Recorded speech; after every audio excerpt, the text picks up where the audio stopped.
Well, welcome to the garden. It is October 6th, so this will probably be the last good garden update for the year. I just wanted to show the progress of everything.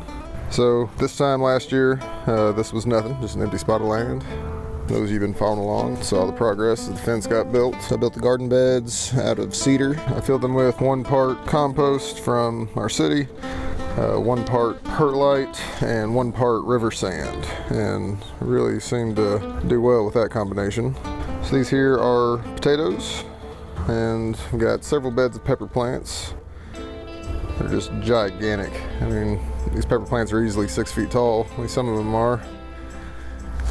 Don't know that we're going to be able to harvest most of these, but you can still see there's a few ripe ones here and there. It got really hot towards the end of summer, and a lot of these stopped producing. But after cool down and the fall and some rain coming back, definitely see that we have no shortage of new pods, but whether or not they'll make it to ripening before the true cold comes, we'll see. Over here is some magnolia trees. These are about 18 months old now. We started from seed from a tree that we had at our previous property, so they're Claudia makers, and I've already planted several of their siblings. I guess that's what you'd call it for trees. This bed was our greens bed, and the marigolds have really taken over since we cut the kale out. Still got a few leeks left. I've been harvesting those, and then the Malabar spinach. And I just kept on going and going. Probably planted a little bit more than we needed and got somewhat overgrown. You can see these older leaves, they got spotty. And really hadn't fertilized it much here as it's getting colder because we're not eating as much of it. And here's another giant pepper bed. And so one of the things that I did for all the pepper beds is I planted a ring of alyssum all the way around, and that really helped with pollination early on. And then we also did this wall of morning glories.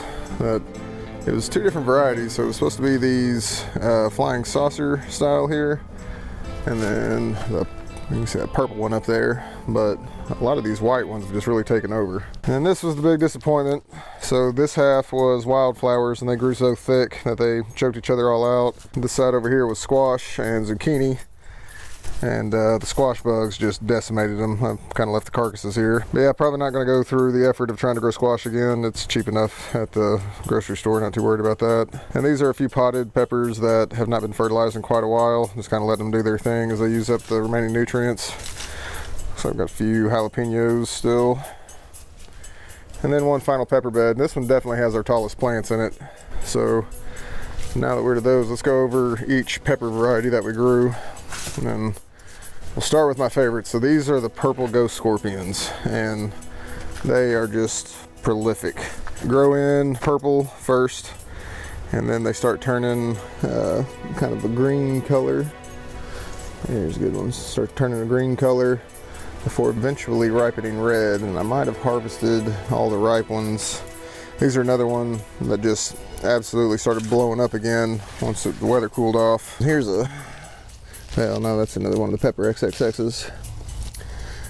So we'll talk about those next. So the pepper XXX plant, it's an unstable variety that the guy that I bought the seeds from just sent me to try out. And one shape kind of looks like a reaper, but the other one, it looks like this one here, where it's not quite as tucked in. But they're very hot, very delicious. And of course we got, jalapenos. And then these are the sugar rush stripies, which we made a pretty cool time lapse on those. Purple bell peppers. So these are habanero tabaquite, and I find them to be a little bit of a sharper flavor, not as fruity, but floral. These sugar rush stripy plants are just so big. They can't even support themselves, and I don't know if any of these are going to make it to maturity. Really trying to find one in here that has started to ripe, so you can see the stripe. There's one.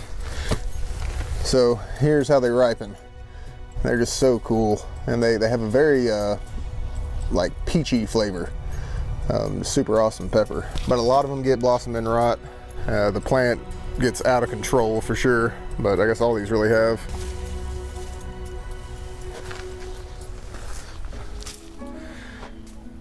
All right, so here's a better version of our lilac bells. You can see these things They're so pretty. Made a couple videos on them so far. But they're just such a treat to watch, and taste a little bit more vegetal than green bell pepper, but they do ripen red and they taste just like a normal sweet red bell pepper after they're ripe. I'm just gonna pick one of these for dinner tonight. And they do keep growing a little bit larger. Get close to supermarket size. We got more of the purple ghosts over here.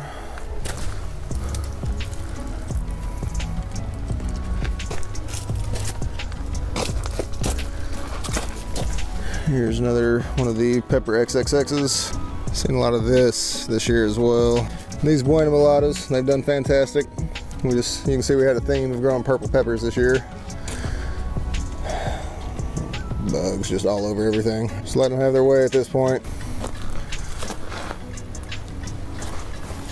Yeah, the jalapenos, I've been able to just come out here and eat several of these every day. No shortage of them, that's for sure. The jalapeno M variety was the one that we planted. You can see the soil is really nice and fertile. We always have mushrooms anytime after it rains. When the plants were young, in the middle we planted dianthesis and some more marigolds. And as the peppers grew, they definitely blocked out all the sun. But they served a great purpose getting the early pollinators here. Overall, I really think that it went well. Lessons learned, not gonna worry with squash or zucchini.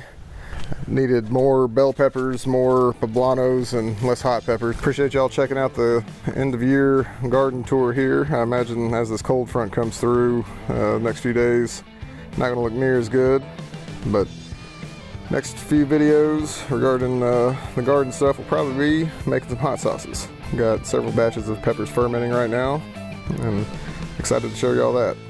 So anyway, until next time, thanks.